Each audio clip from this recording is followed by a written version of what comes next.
Well, for the first time in this year's Derby, we can say with certainty that we've seen the Derby winner in action. We're not closer to knowing exactly what it is, but we saw the concluding 13 opening round heats of the Boyle Sports Derby, 13 fantastic displays and a few in defeat also. Kevin, a great night's racing. Brilliant night's racing. Plenty of shocks, plenty of absolutely eye-catching performances. Even dogs in defeat putting up eye-catching performances. You hit the nail on the head, we know, we've seen it, but to try and pick the winner of the Derby, I couldn't do it right now anyway. Yeah, it's very tough indeed. We might as well go through them. We'll start at the first heat. Trap 1, CABRA Hurricane. He was a warm favourite. He's a dog with a lot of early speed. I know Pat Guilfoyle thinks a lot of him. He's probably a dog for next year. I think that's the way Pat's thinking.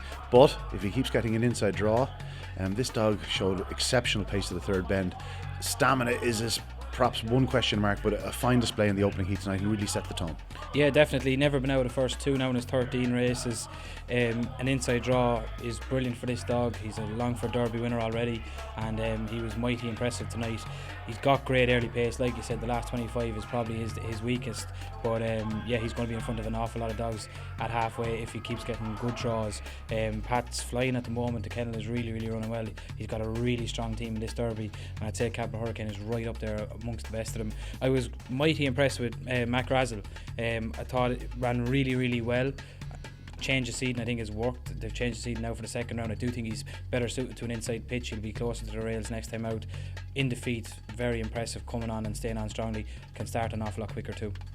That said, he was still 4 or 5 lengths off CABRA Hurricane at the corner. I know an awful lot of dogs would be. 29.58 CABRA Hurricane, tying up a little bit. It's a fair run. Yeah, very much so.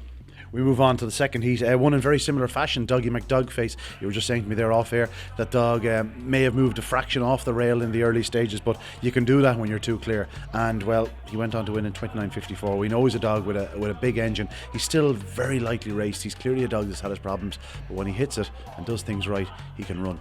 Yeah, he really is. He's owned by local Kilkenny lads that I know, and I'm delighted to see him running well for them. A dog that started off his career looked an absolute world beater.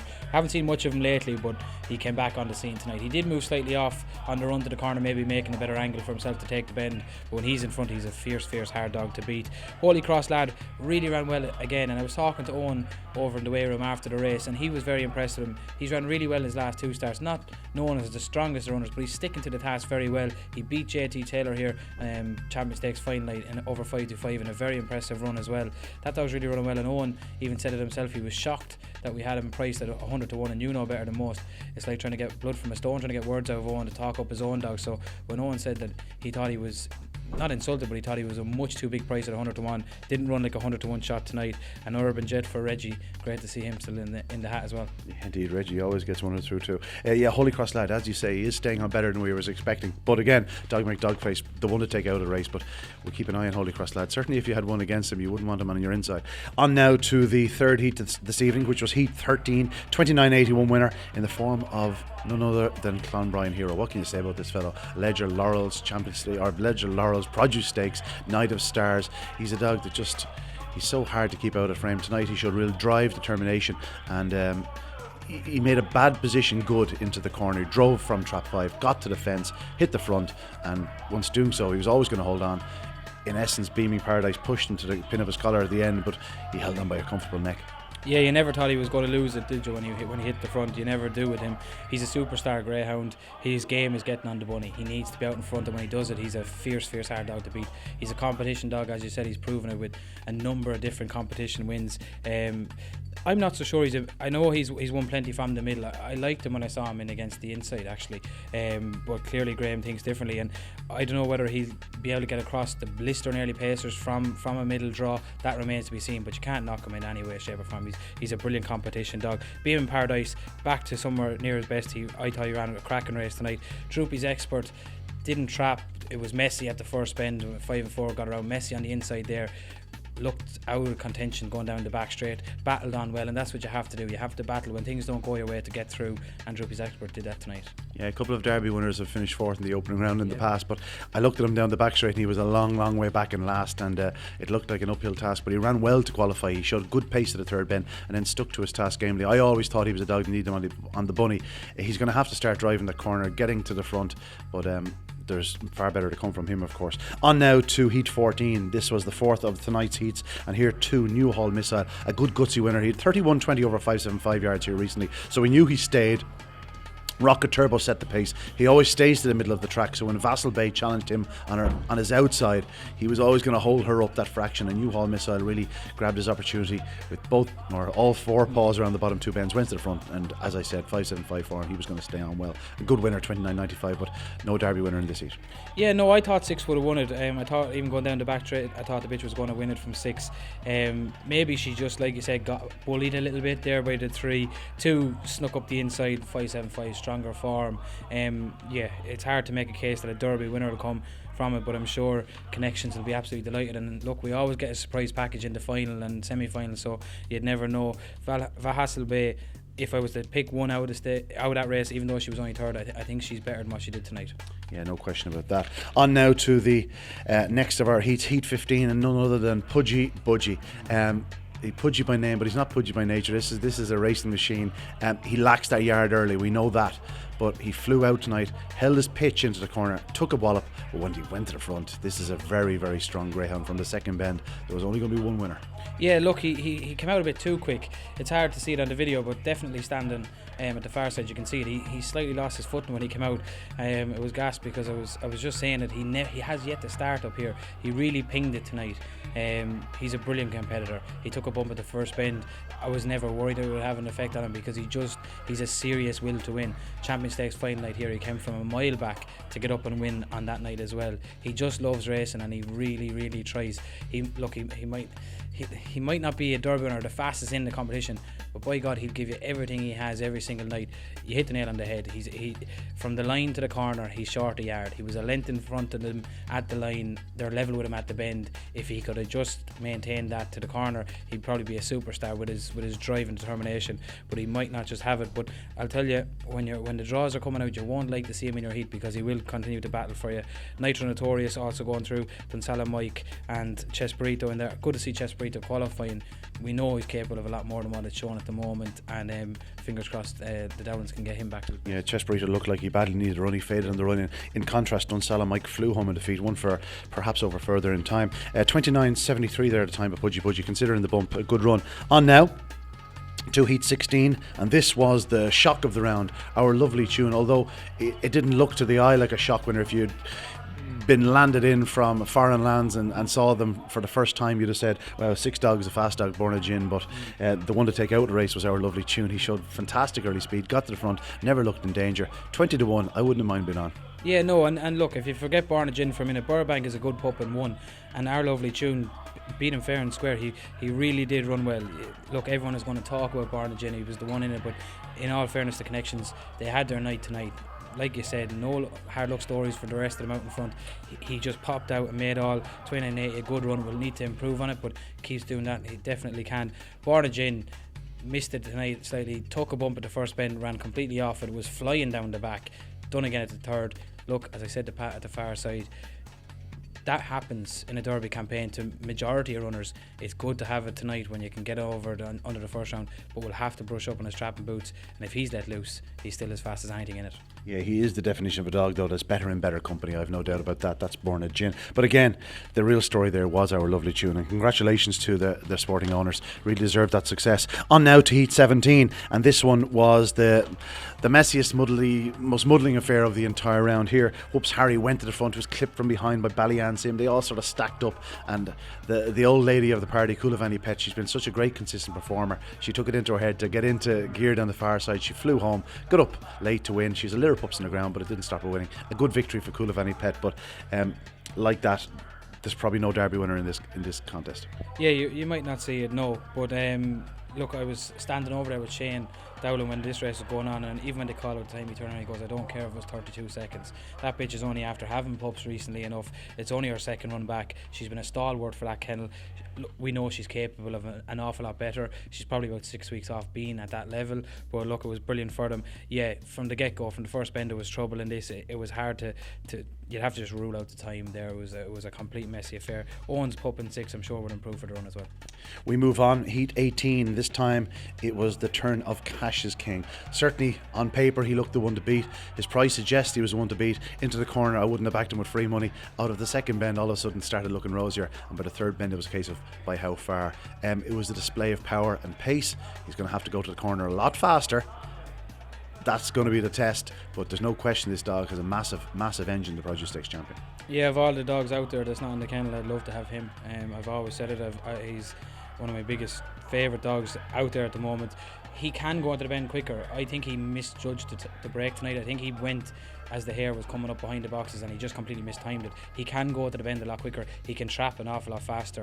If he'd have trapped tonight, I think it was a sub 29.40 run. Like, to do 29.54 with the times we've seen tonight and last night with the top dogs, he left 2 or 3 lengths out there for me tonight. I think he's the real deal. He's always been it. He's a proven winner, a Project Stakes winner, and I think he'll go very, very far in the competition. One of my biggest admirers. It's certainly his best ever run in Shelbourne Park. I'd like to point that out.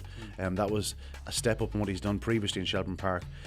We were sort of surprised when he went down to Clonmel, did what he did, but it's clear that he's a dog that's improved considerably over the last few months. He's a progressive greyhound and one to keep an eye on. A great occasion, showed fantastic early speed, but probably just doesn't get the trip. No, and in contrast, Jelly Flood for Martin Lanny. If this lad's anywhere near you off the last bend, you're going out. The strongest stayer in the race, or in the competition, but just doesn't get running early enough. Yeah, he was actually sold at the sales last year as Droopy's John Snow, and he's back in Shelbourne Park, having spent time in England. On now to Heat 19, and here Blueberry Diva was the winner, but the real story was Droopy's Davy. It was a strange display by him. I spoke to Pat Buckley before the race. He said the dog was in great order, but he said he did lack a race, and he certainly looked like he lacked a race. He ran around the first bend, sort of got lost a bit. Down to the third bend, didn't run great either. He's probably a dog that will need a run or two, I'd say, to get to full stride. Definitely. He was a mile off the mark where he normally is, where we normally expect. Even into the back, you're just waiting for him to just take off. He's as fast as there is out there. I'm a big admirer of himself and Droopy's biker, and we just waited and it just didn't come. He did need the run. We know he needed the run. The spark just seemed to be missing, but fingers crossed. His trial suggests he's in a rude bit of health. It just was an off night for him tonight. I'm sure the run will bring him on, and I'm sure we'll see a better and much improved Droopy's Davy next week. Blueberry Diva for Graham Holland. I think every runner he had in the first round is qualified. It just goes to show, like, he's seriously on fire. I think we said something similar this time last year as well. More than likely, his dogs are absolutely flying, and he capitalised. But Droopy's Davy, similar to Born Again, he's the one that we all were focusing on in there. Much improved, much more needed there. That'd be my mark on him. I hope you're right. He was my anti-post selection. Moving on to Heat 20, and in this contest we saw LENSON Blinder post the fastest time at the Derby thus far. No surprise, considering he did 29.24 in his last race here at Shelbourne Park. He's a dog that just seems to do everything right. By being so metronomic at the moment, he's sort of not a talking dog. It's just he just goes out and does it, and for that reason people aren't going, wow, what a dog, but my God, what a dog. Yeah, when Lenny Ponder bought this dog, he was looking for a dog to go to England. They bought this dog out of a competition in Clonmel, and I saw him over in Towcester, and I think he won the first round of the Derby, and he looked to me like a dog that lacked early. He was all power from the second bend home, and since he's come to Shelbourne Park, he's blitzing the lids. He's absolutely flying to the bend. Now, if he's that early, and I know he can come home that strong, he's got everything. He really has everything. How he'll fare when he's drawn in further out, we'll see, but he won from 3 convincingly last week. He ticks every box. Curly Mick was over with me at the far side, and he just even said it himself. He said that dog just literally has everything you look for. The Logan dog, he's Magical Logan tonight. He's been purchased by Ray Patterson, so he is Skywalker Logan. Just doesn't seem to have it early at all. His ability from the second bend home is really impressive. I think he'd just get caught for a toe early. Yeah, I can't wait to see him over 600 yards, fully enough. Yeah, exactly. He strikes you as that type, but look, we won't judge him too early. He's only had 7 races, serious engine, but he'll need to brush up on his early pace. Yeah, out of that race, LENSON Blinder, he's deserving to be in the top 2 or 3 in the betting, no question. Well, it's going to take a fair one to beat him. On now to Heat 21, and here Bakery Lane. He is a absolutely confirmed dead railer. He was out in trap 6, but the way the race sort of fell apart with JT Yankee coming out, Bowley's fell in trap 1 not so much, but JT Yankee replaced by It's Rockin' Jim, who tends to edge inwards himself. All of a sudden it looked like Bakery Lane was going to get the run early, and he did. He got to the front. CLONBRIEN Prince emerged from the pack, looked like he was going to hunt him down, but Bakery Lane, in fairness to him, kept going and then saves that ground off the last bend, staying tight to the fence, and he wins well in 29.80. But for me, it looked like he probably needed a run himself. Yeah, he was away that well in front. It didn't matter really what trap he was in, he was always going to get across. CLONBRIEN Prince didn't run the bottom 2 bends fluently for me when making ground. I don't think he would have got there anyway, but he was making ground up until that point. Bakery Lane kicked again up the home straight.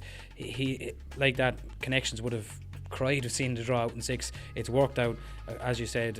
It's Rockin' Gin coming in instead of Yankee. There was a difference there with early speed as well, so it was made easier, but you have to go and capitalise too. Yeah, going forward, it'd be no surprise if Bakery Lane and CLONBRIEN Prince came on considerably for their runs, and it'd be no surprise if they went faster in the future. Draw dependent and break defending and whatnot. Of course, it gets more competitive from this stage.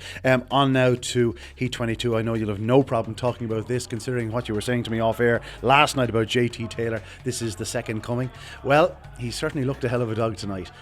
He was certainly aided by Bucko's missing the kick from trap 5, Bucko's Dream, a dog with blistering early speed. But in fairness to JT Taylor, came out well. Bucko's Dream did get racing and still couldn't get up his inside, which was a relief to myself, because on the strength of what you were saying last night, we had a few quid on JT Taylor. He's a hell of a pup. This is a dog that's going from strength to strength. He continues to improve, and I dare say you believe there's better to come. I do. I think there's a bit to come, actually. Surprisingly as that may sound, he only done a 3:46 sectional here tonight, so when Bucko's missed it, I don't think Taylor naturally pinged it either. I think he can improve on his trap, and when we went to Towster, he just ran the bends terribly over there. We had him seated inside, and actually Peter Cronin said to me after the first round, Kevin, put a white down that he might just run the bends that bit easier coming in at an angle, and we tried it, and he did, and the intention was to nearly go back to an inside, but he ran so much better from the outside. We've left it on him. I think he can run the bends that little bit sweeter. I think he can trap a little bit sweeter. This dog was running in the Con Kirby, given 3-4 months to the likes of Droopy's Davy and Droopy's Biker, and he was competing maybe 2 lengths off them on the clock. So it was obvious from a very young age. It took him time to settle in. We threw him into the deep end. We went straight over to English Derby with him. Towster just didn't suit him at the time, but look, he's shown us every sign at home that he's getting there. There's a bit more to come, we hope. He still has to go and prove it, but look, he's going in the right direction, and you couldn't have asked for any more from him tonight. Yeah, just looking at the bare form, you couldn't have asked for a sort of stronger how would you say, a stronger line through. You have the likes of Crahane Ronnie, who has never run a bad race in his life. He's an absolute dead marker. You know exactly how he's going to run. Shows great early speed. He's been in so many good competition finals. Drive on tip, an absolute confirmed competition dog. And Bucko's Dream, okay, he missed the kick tonight. He ran hard to get into second spot and then fade out, but still qualified in third. And he could, of course, fourth should I say, but he could still qualify a round or two more. There's no question he can go up an awful lot faster than he did tonight. But yeah, JT Taylor, a real eye catcher tonight. I wish you the best of luck with him. And now we move on. Magical Bale, the cherry on top of the evening. And this dog has such lovely early speed. Once he hits the ground, he just gets racing. Again, edging inwards from trap 3 tonight, but wins well, 29.64, and that's probably freewheeling from the final bend home. It'll be interesting to see if he does stay stronger later in the competition. But if he breaks level with any dog in this stake, I dare say he'll be there on the corner with them. Yeah, he was my anti-post pick. Bale, I like him an awful lot, and you got to bear in mind Kevin Hutton is one of the best trainers in Ireland or England, and Kevin Hutton, before the Rotas Wildcat won the English Derby, has been on record to say that Magical Bale is the fastest greyhound he's ever trained. He's trained an English Derby winner in the Rotas Wildcat, and he says that this dog is better. So you just have to stand up and take notice of that. His early pace is scintillating. If Pat can keep him breaking like that, when he hits the ground, he's as quick as anything to the bend. I think there is more to come from. I'm his biggest fan. I do think there's more to come. Whether it's fitness or whether it's the time it took to him from the settle in, I think he's still more in his tank there. Definitely coming home. I think he'll get 550, no problem. It doesn't look like he's straining out as strongly as he possibly should right now, but I'd expect that time at 29.64. I think he'll stay in it, and I think that'll be the slowest run he'll do in the Derby. I think he'll get better and better and better. Of course. And Ballybogdad, of course, no surprise, running his heart out, the most consistent dog in training for Mert Lahey and Pat Carroll. It'd be no surprise to see him go a few rounds. He's one of those dogs, he does everything right. He's not the flashiest, but he's going to be hard to knock out. No, he'll keep qualifying, and he does everything right. Like you said, he's got early, he stays, he runs a bit wide, but he's as tough as they come. 23 heats. We're done and dusted. We're down to 96. 96 will become 48. It's cutthroat from here on. The trap draw, we've seen it. We're not going to discuss it, but there's some very, very tricky heats. What's going to win the Derby? Well, you can say they're tricky. Definitely tricky anyway from a personal perspective. Magical Bale, I'm still very impressed with. Look, the big guns are all there. The big guns are all there. We know about the likes of Droopy's Verve and stuff like that, and he's going to take all the beating. The two that impressed me at the prices, like I said last night, Stone Park Noel, I still think that of the unexpected ones as such, he really, really impressed me. I really liked the way he did it. And look, even being a bit biased, you'd have to say that Taylor was very impressive tonight. Only a second ever race here tonight. He's only lent off the fastest time clock so far. So those two of the lesser lights, I suppose, big names coming in, were the most impressive. Verve is the one that has people talking. I suppose that's the UK element. It'd be great to see him keep going. Oh, we want him in. We want them all in. We want Magical Bale. I know Pat has him now, but he's got the English back and the English interest, and it's brilliant to see them over here. I hope they come over every single year and keep coming over, because it's what we want. We think that Shelbourne Park is the best and fairest track there is out there. It's a big galloping track. There's no hiding places, so bring them over here. Let the best dog win, and we'll have enough ammunition to battle against them. Well, by all accounts, the two dogs mentioned, Droopy's Verve and Magical Bale, seem to be right at home here at Shelbourne Park. They seem to love the place. Let's see if they love it quite as much next week when things start to get that little bit hotter. Join us for more action. The Boyle Sports Irish Derby, Friday and Saturday night. 8 heats Saturday, 8 heats Friday. It's an occasion that can't be missed. Why not journey here to Shelbourne?